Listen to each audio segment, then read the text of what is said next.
Angels and the Dodgers making a deal. Jock Pederson and Ross Stripling. So this is going to be a different looking clubhouse for the Dodgers. Some of the players that have been there for a while moving on, including these two to the Angels. Pederson to help the offense, and Stripling, you can put him right into the rotation. There's a minor leaguer on one side. There's two minor leaguers on the other side for the Dodgers, plus Luis Rengifo. He can kind of play everywhere. So that is the other layer to the story. And Dan, for the Dodgers, yes, they clear up some room in the outfield, you could say, for Mookie Betts, but that still hurts them. You lose a pitcher depth-wise and an outfielder who you could platoon in there for a big power bat.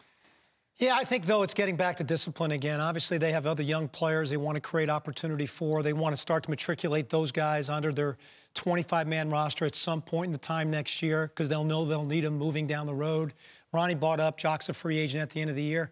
But I think the Angels got a lot better in this deal. You know, they've done something interesting for me in their starting rotation.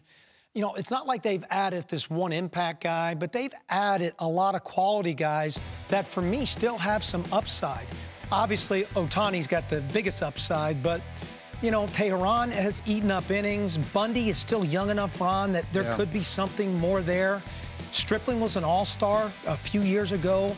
Now should get an opportunity to take the ball every 5 days. And the Griffin Canning kid is, I mean, he showed up well in his look last year at the big league level. So they've put together some, maybe not as much impact if you like to see, but good, solid, quality contributors in that rotation. You know, getting Bundy there and not pitching for the Orioles, just for that offense for the Angels, of course, increases his tenfold what he can do. I think Tehran, you said, eats up innings. Stripling is a guy that's been dying for a chance to make his 30 starts and see what he can do. Stuck behind some real talent there with the Dodgers. What I find interesting is that no problem with the Dodgers and Angels making a trade. That's something that in the past maybe wasn't something they looked at, but it was a nice mix. And when the trade first came down and all you heard was Pederson for the infielder, you were saying to yourself, oh, wait a minute. I mean, come on.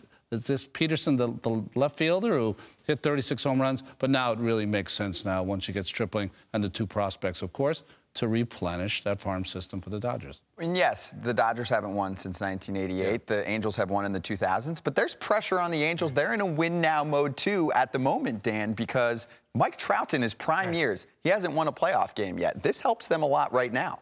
Well, going back to Dan's comment earlier on discipline, I mean, I think the Angels are really taking a disciplined approach this offseason as opposed to last to trying to put a team together. I mean, if you're trying to win now and you don't really have a starting rotation to get Ross Stripling, to put a guy like Jock Pederson in the outfield when Cole Calhoun is gone. Justin Upton had a little bit injured year last year, a little down year. They needed an outfielder. So I think this is a real nice approach they're taking this offseason to try and put a winning team around Mike Trout. You know, I think they closed the gap significantly with the Astros and the A's with this move.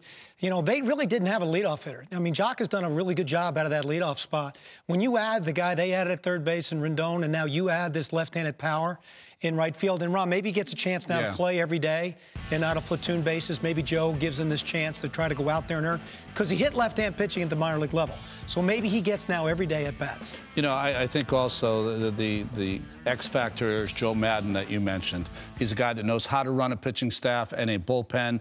Maybe those pitchers like Tehran and Bundy and Stripling won't go that extra out with Joe. He will take them out in time to get to that bullpen. Last year, their bullpen pitched the second most innings. Their starters pitched the 29th most innings, or least amount of innings. So they've got to get better at that, and I'm sure Madden's going to help that.